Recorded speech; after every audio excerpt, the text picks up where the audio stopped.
There is a wildebeest standing at the edge of a river in the Serengeti at 11 o'clock at night, and everything in the world wants to kill it. Not metaphorically, not as an expression of the general difficulty of being a large herbivore on the African savanna. Literally, at this exact moment in the darkness around this specific animal, there are predators moving. There are eyes reflecting what little moonlight the cloud cover allows through.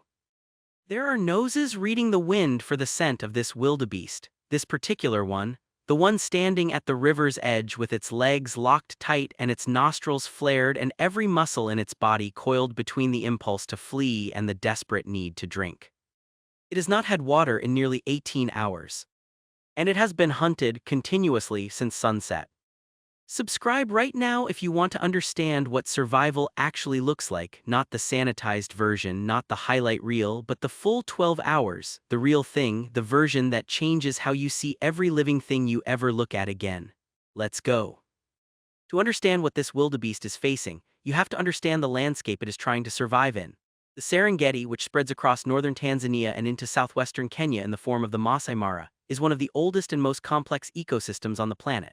The name itself comes from the Maasai word Serengit, which means endless plain, and when you stand in the middle of it, that is exactly what it feels like. The horizon is so far away in every direction that the curvature of the earth becomes something you can almost perceive. The grass, and there is always grass, short or tall depending on the season, and the rain and the passage of 1.5 million wildebeest who are the primary engineers of this landscape, stretches away from you in every direction until it meets the sky. But endless does not mean empty. The Serengeti is full in a way that very few places on Earth still are. Full of life in quantities that feel almost prehistoric, quantities that remind you that what we call the natural world in most places is actually a shadow, a remnant, a drastically reduced version of what the world once held everywhere. Here, the numbers are still real. Here, the migration still happens, that extraordinary annual movement of roughly 1.5 million wildebeest and several 100,000 zebra and gazelle following the rains in a circular route around the ecosystem that has been happening, uninterrupted, for longer than human civilization has been keeping records. Here, the predator populations that track the prey are still intact. Lions and leopards and cheetahs and hyenas and wild dogs and jackals and crocodiles and eagles and serval cats and caracals, and a dozen other species for whom the wildebeest and the zebra and the gazelle are not something to be appreciated from a distance, but something to be eaten. Our wildebeest, the one we are following through this particular night, is a male, 3 years old. Not yet in his full prime but close to it, roughly 250 kilograms of muscle and horn, and a set of curved horns that sweep out and up in the way that wildebeest horns do, slightly absurd looking from the front, like a buffalo who got confused about the design brief, which has led generations of wildlife observers to describe the wildebeest as the animal that looks like it was assembled from spare parts. The head of a buffalo, the shoulders of an ox, the hindquarters that taper down almost delicately, the mane and beard that give it an oddly distinguished look, the overall impression of an animal designed by committee. But do not let the aesthetics mislead you. What this animal is underneath the comedy of its silhouette is a running machine. A wildebeest at full gallop can sustain speeds of around 80 kilometers per hour for short bursts and can maintain pace across terrain that would wind many predators. Its hooves are broad and split, designed for the varied ground of the savanna, capable of turning sharply and stopping suddenly in a way that surprises every predator that has ever underestimated one. Its senses are extraordinary. The eyes are positioned on the sides of its head, giving it a field of vision of nearly 360 degrees. The ears rotate independently like satellite dishes, triangulating the direction of a sound with a precision that no human-built instrument can match at comparable scale. The nose can detect the scent of a lion that passed through a particular area hours before, can distinguish between the smell of a hyena that is 300 meters away and stationary versus one that is 200 meters away and moving. And it is going to need all of it tonight. The sun went down at 6:47 in the evening. Wildebeest are not nocturnal animals. They are crepuscular and diurnal, most active at dawn and dusk and through the daylight hours, resting during the hottest part of the afternoon, sleeping in the early hours of the night in loose groups where the collective vigilance of dozens of animals creates a safety net that no single animal could maintain alone. The herd is the defense. This is the fundamental organizing principle of wildebeest survival. No single wildebeest can outthink a lion or outrun a cheetah or fight off a pack of hyenas. But a herd of 300 wildebeest with 300 pairs of eyes and 300 pairs of ears and the confusion that sheer number introduces into any predator's targeting is a very different proposition. The herd is the armor. Our wildebeest got separated from his herd at approximately 6 in the evening, about 45 minutes before sunset, during a crossing of a small river tributary that the main herd had crossed successfully earlier in the afternoon. He had fallen behind, delayed by small injury to his left foreleg, nothing catastrophic, a cut from a sharp stone that did not go deep enough to cause serious damage but was enough to make him favor the leg slightly, to drop to the back of the moving herd, and then, when the herd suddenly accelerated in response to a lion sighting on the western edge of the group, to lose the pace and find himself alone on the wrong side of the water as the herd disappeared into the evening grass. Alone at sunset in the Serengeti with a limp. The probability calculations for what happens next are not kind. The first predator to detect him was not a lion. It was a spotted hyena, a female, and she had been tracking the edge of the herd's movement for the previous 2 hours, looking for exactly this, an animal at the margins, an animal that was slower or younger or less watchful than the rest, an animal whose separation from the group created an opportunity. She picked up his scent within minutes of the herd's departure. She was downwind, which meant he could not smell her yet.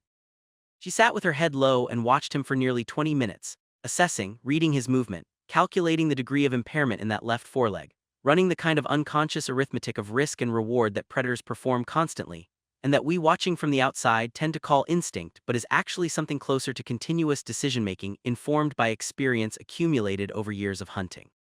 She made a call. She moved northeast, not toward him directly, but on an arc that would bring her around to a position slightly ahead of his likely direction of movement, cutting off the angle while staying downwind. As she moved, she made a sound, a low whooping call that carries enormous distances in the evening air of the savannah, and within minutes another hyena, a male from the same clan, had changed his trajectory in response to that call. He was moving in from the south. She was moving in from the east. Between them, they were beginning to construct a geometry of pursuit that the wildebeest, standing at the tributary's edge and staring at the place where his herd had disappeared, did not yet know he was inside of. He smelled the male first. A sudden shift in the wind brought it to him, the thick, slightly acrid, deeply specific scent of spotted hyena, and every system in his body fired simultaneously. The assessment of direction took less than a second. The male was south and southwest, roughly 150 meters away. He turned north and broke into a trot, then a canter, the left foreleg protesting with each impact but not failing, the adrenaline already flooding his blood and beginning to do the work of dulling the pain. He did not know that north was exactly where she wanted him to go. The female closed from the east as he accelerated north, and for the first time he heard her, the sound of large paws on dry grass, the specific rhythm of a galloping hyena, and now he had the full picture, and the full picture was very bad. 2 hyenas. Closing from south and east, funneling him north into ground he did not know. He cut west, hard, a sharp turn that almost took him off his feet on the dry, crumbled edge of the tributary bank, and the female adjusted immediately, the angle of her pursuit changing with an ease that reflected her intimate knowledge of this terrain. He ran. For the next 8 minutes, he ran at close to full speed across the dark savannah, the 2 hyenas in pursuit at a distance that varied between 60 and 200 meters, never quite closing to striking range but never allowing him to slow down and settle, maintaining just enough pressure to keep him moving, keep him burning energy, keep him away from the water he needed and from any other wildebeest whose proximity might complicate the hunt. This is the hyena's primary hunting strategy with large prey, not the explosive sprint of the cheetah or the ambush patience of the leopard, but the marathon, the long pursuit, the grinding down of prey over distance and time until the prey's energy reserves are depleted, the muscles start to cramp, the stride shortens and the gap closes. A spotted hyena can maintain a pursuit pace of over 50 kilometers per hour for more than 5 kilometers without significantly depleting its energy reserves.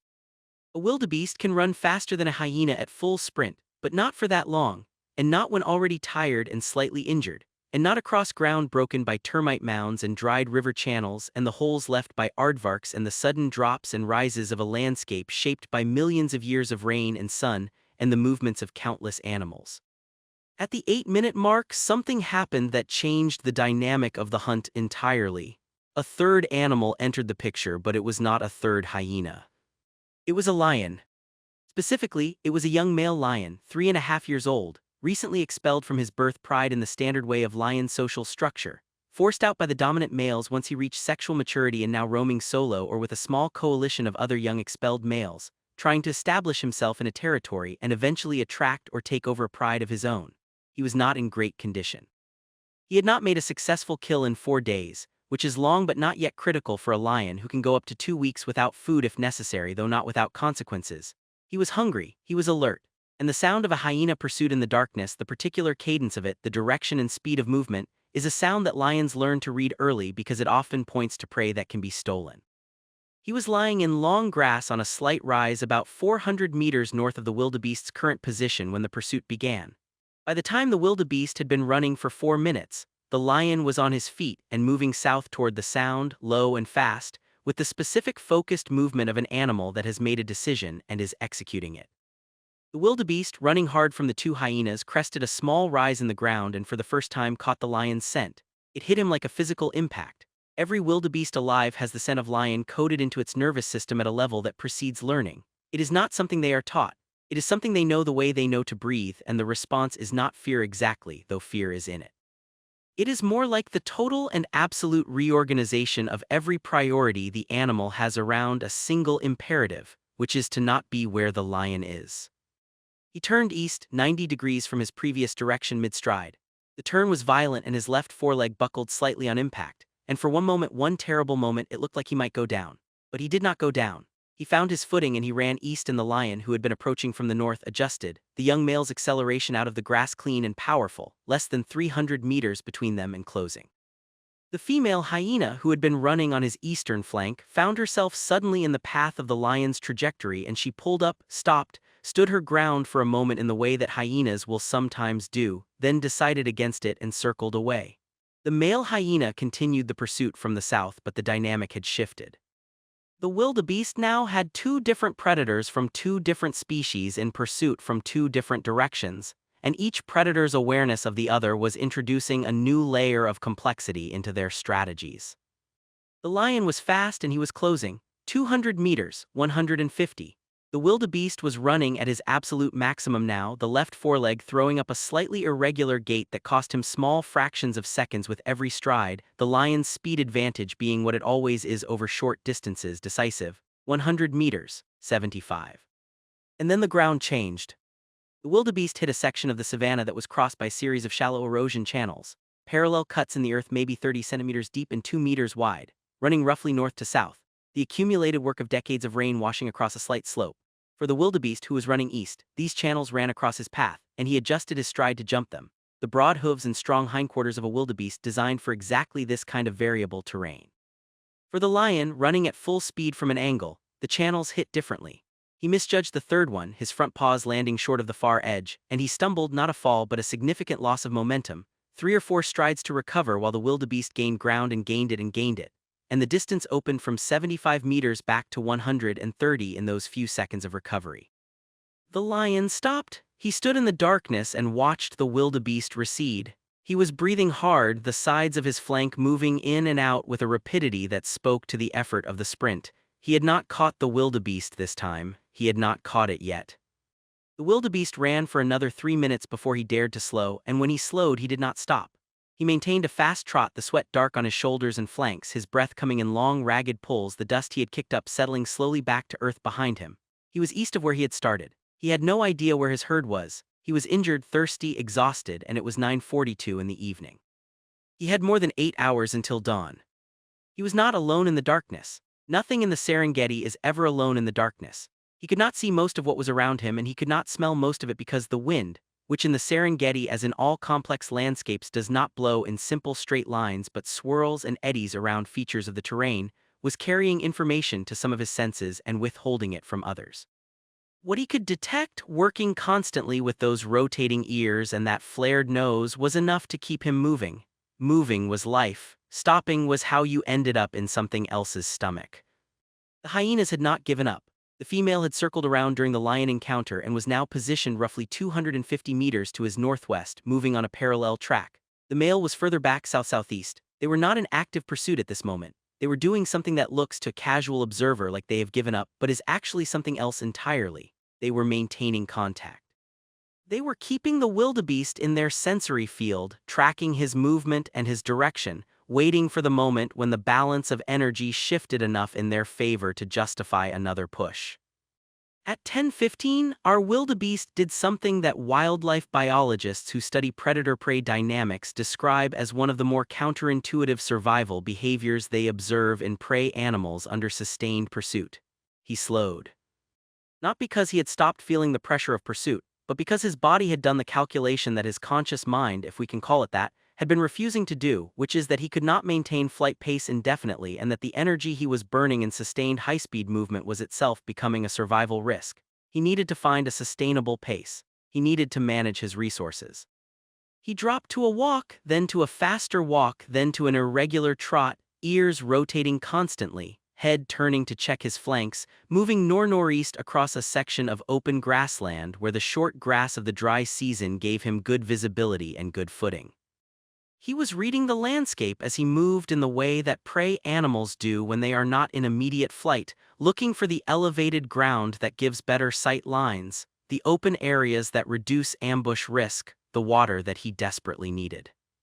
The sound came from slightly to his right, roughly 2 o'clock if you imagine his direction of travel as 12. It was subtle, just the compression of dry grass under weight, the kind of sound that could be wind or could be a small animal moving or could be something much larger moving very carefully. He stopped. He turned his head to the right and his left ear swiveled forward and his right ear went back, triangulating. He stood absolutely still for 11 seconds, which is a very long time to stand still in the Serengeti at night when you have been hunted for 4 hours. It was a leopard. She had been watching him from the grass for the last 20 minutes, tracking his approach as he moved northeast. She was an adult female, 7 years old, with a territory that overlapped this section of grassland and that she maintained with the fierce exclusivity that leopards maintain all of their territories. She had made 2 kills in the past 3 days and was not urgently hungry, but a 250-kilogram wildebeest represents an extraordinary amount of food, and leopards do not generally pass on extraordinary amounts of food regardless of their current caloric status. The fact that he was injured, that slightly favored left foreleg, was visible to her and had been a significant part of her calculus as she watched him approach. Leopards are ambush hunters. They do not run prey down across open ground the way lions or hyenas or wild dogs do. Their strategy is built around proximity, around getting close enough before the target knows they are there that the strike can be made in one explosive burst that either succeeds in the first second or fails entirely. The ideal leopard strike distance is somewhere between 2 and 10 meters. The wildebeest had stopped at roughly 40 meters. Too far. She was frozen in the grass, perfectly still, relying on the camouflage that her rosette patterning provides in grass and low vegetation, betting that he had not quite located her, that the sound he had heard had not been specific enough to give him a precise direction, that she still had the chance to close the gap by tiny, imperceptible increments while he stood there weighing the probability of danger. He did not give her the chance. Whatever the specific combination of sensory information that went into his assessment, scent or sound, or the particular stillness that very large animals produce when they are actively holding themselves motionless, it was enough. He turned and trotted away northeast, and she watched him go with the absolute economy of expression that leopards seem to have trademarked, that face which shows nothing and communicates nothing except the deep and complete competence of an animal that has been operating successfully in this landscape since long before any individual either of them knew existed. By 11 o'clock, our wildebeest had covered approximately 12 kilometers since his separation from the herd. He was moving through unfamiliar territory. The injury to his foreleg had not worsened significantly, but the accumulated hours of flight and stress were beginning to produce a different kind of toll, not in the leg but in everything else. The muscles of his hindquarters, which do the primary work in wildebeest locomotion, were developing the microscopic tears that accumulate in sustained high-intensity movement. His blood cortisol levels, the stress hormone, had been elevated for so many hours that they were beginning to create their own problems, suppressing immune function, affecting his ability to think clearly in the way that extreme and prolonged stress affects cognitive function in all mammals. He was thirsty beyond discomfort now, into the territory where dehydration begins to degrade actual physical performance. He needed water. He had been tracking water by scent for the last hour, that particular combination of moisture and mineral and vegetable decay that rivers and waterholes carry across the dry season air of the savanna, and it was growing stronger from the northeast.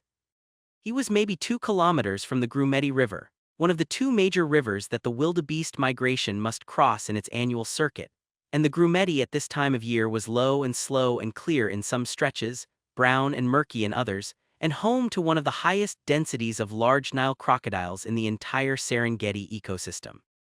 He did not know this, or rather he knew it in the abstract way that wildebeest know about crocodiles, which is through an ancestral inheritance of wariness around water that makes them approach even the most peaceful-looking stretch of river with their heads up and their senses working at maximum. The approach to water is always the most dangerous moment for a wildebeest. In the daytime it is dangerous enough. At night, when the crocodiles are invisible under the black surface and the bank vegetation hides everything and the moonlight is too thin and too intermittent to illuminate the shallow marginal waters where crocodiles lie, the approach to water is something close to suicidal.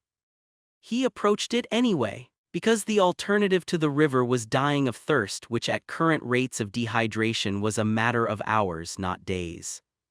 The riverbank at the point he reached was high, maybe 2 meters above the water surface, a red earth cliff eroded by flood and the scrambling of countless animals over countless years, with a series of worn tracks leading down to narrow beaches of pale sand at the waterline.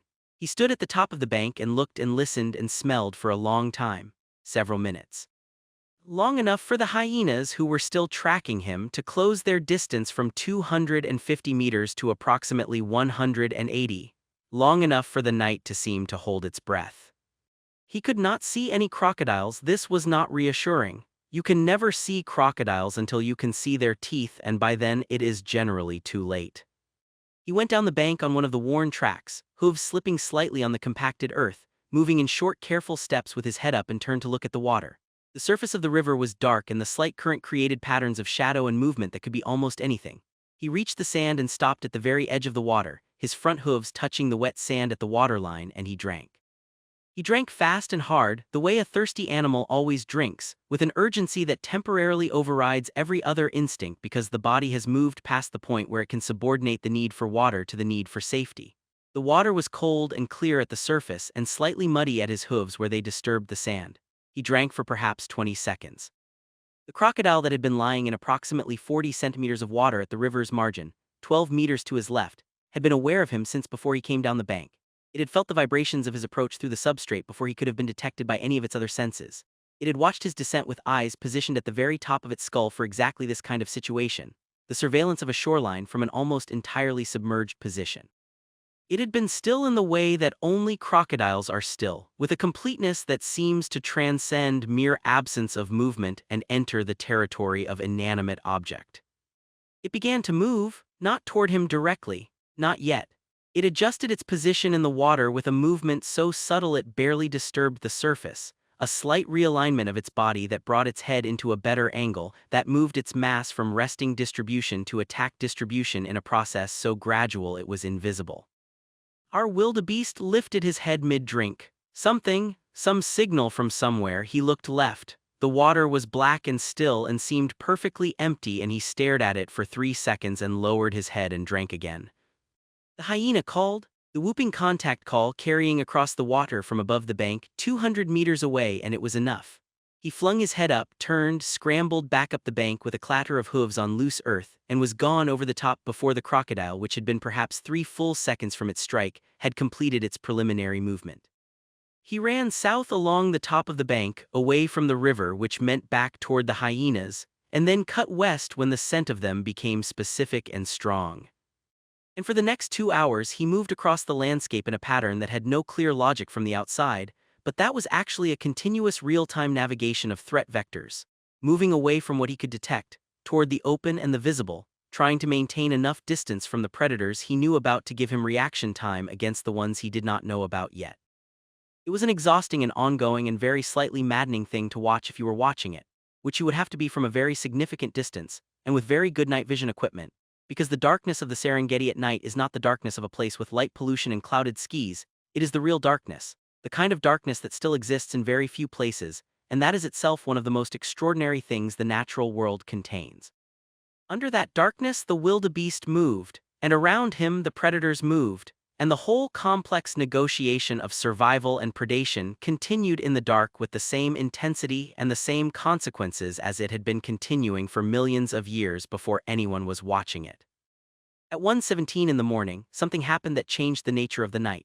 The hyenas found him again, both of them this time, and they were accompanied by a third, a young female who had been moving across this territory from the northeast and had been drawn by the vocalizations of the original pair over the past several hours. 3 hyenas pursuing a single injured wildebeest is a qualitatively different proposition from 2. 3 can create geometric arrangements of pursuit, triangulating positions, that force the prey into movements that cannot simultaneously evade all 3. 3 can maintain higher average pursuit speeds than 2 because each individual needs to sprint for shorter periods before the others take over the pressure. 3 spotted hyenas working together can bring down an adult wildebeest in good condition. An injured one is not in good condition. The pursuit that began at 1:17 was harder and faster than what had come before.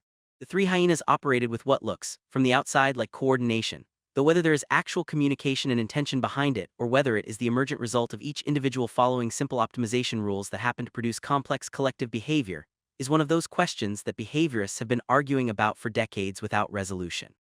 Whatever its mechanism, the result was that our wildebeest was running harder than he had run at any point in the night, on a body that was more depleted than it had been at any point in the night, across terrain that he still did not know well.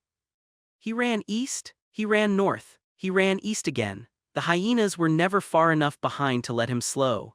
His stride was showing it now, the left foreleg hitting just a fraction later than it should, throwing a visible irregularity into his gait that any predator watching would recognize as an opening. His breathing was audible, a repeated harsh exhalation that in a healthy, rested animal doing light work would be inaudible at 50 meters, but that in a depleted animal running hard could be heard much further, a marker of his position in the darkness that required no vision to follow. At 1:44 he made a mistake. It was a small mistake, the kind of small mistake that exhaustion produces in every animal including humans.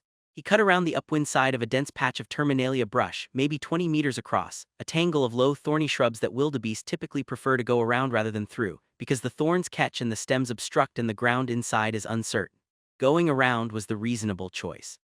Except that going around upwind meant that anything inside the brush would smell him coming before he came, and inside this particular patch of brush, curled up in the specific posture of a resting cat, was a subadult male lion, not the one from earlier, a different one. 18 months old, very nearly a full adult, still living with his birth pride at this age, who had been sleeping for the previous 2 hours following a failed hunt attempt early in the evening. He was awake and moving before the wildebeest came around the corner of the brush. He was not a sophisticated hunter yet. He was young and he was learning, and what he did next was not a calculated ambush but the explosive reaction of a young predator whose training and instinct and opportunism all fired at the same moment. He burst out of the brush at approximately the angle of the wildebeest's face, not the optimal attack angle for a lion, too far forward, putting him in range of the horns, but it did not matter because the wildebeest in his exhausted state flinched so hard at the sudden appearance of a lion at close range that he stumbled, that left foreleg going wrong under him, and for 2 full seconds he was on his knees on the hard ground with the young lion over him. Those 2 seconds were chaotic and violent, and the lion, inexperienced, did not immediately find the throat or the neck, going instead for the back of the wildebeest, which is wrong, and the wildebeest, with the specific explosive power of an animal that knows that the next 5 seconds are the difference between its life and its death, exploded upward, the horn catching the lion's shoulder. Not a lethal strike, but a solid impact that drove the lion sideways and gave the wildebeest the half-second gap he needed to find his feet and run. He ran harder than he had run all night. He ran with blood on his back where the lion's claws had raked him, and with his left foreleg shooting white signals of pain with every impact, and with the adrenaline that close contact with a predator produces overwhelming every other sensation in his body. He ran for 90 seconds without breathing. He ran until the signals from his body forced a regulation on his pace and he dropped to a hard canter, then a trot, then a stumbling walk. He covered perhaps 400 meters, he stopped. He was 2 hours into the morning, he was bleeding, he was dehydrated, he was exhausted in a way that is difficult to overstate without cheapening it, and he was alone somewhere in the southern Serengeti with no idea where his herd was and no knowledge of the terrain and 4 hours until sunrise. This is the moment in any account of wildlife survival where the temptation is to either sentimentalize or to naturalize, and both are failures. Sentimentalizing says this animal is suffering and it matters and we should feel pain on its behalf. Naturalizing says this is just what happens in nature and it is neither good nor bad, it simply is. Both miss something important. What is actually true is something more precise, and it is this. This animal is using every tool available to it, every capability encoded in its biology and its individual experience, to solve a problem that has been trying to kill it for 8 hours, and whether it succeeds or fails, the trying is extraordinary. The trying is what 3.5 million years of evolutionary refinement looks like from the inside. He stood in the darkness and he breathed, and the breathing slowed and the adrenaline metabolized, and the pain in his back and his foreleg re-emerged from behind the adrenaline and became information rather than emergency. He was on a slight rise, short grass, good visibility in all directions that his night-adapted eyes could tell him about. He could smell nothing specific and immediate. He could hear nothing specific and immediate. The hyenas, who had been pursuing him when the lion encounter happened, had apparently been deterred or distracted by the presence of the lion at the brush patch. He was, for the first time since approximately 6:15 in the evening, alone in the dark without an immediate predator on his position. He needed to use this. He needed to find water, and he needed to find others, and he needed to find a piece of ground where he could stop moving and let his systems recover, even briefly, even just enough to get him to dawn. The wind shifted at 2:20 and he got something. Not predator scent, not water scent, but something else entirely, the thing that wildebeest live for in a more literal sense than that phrase usually carries. He smelled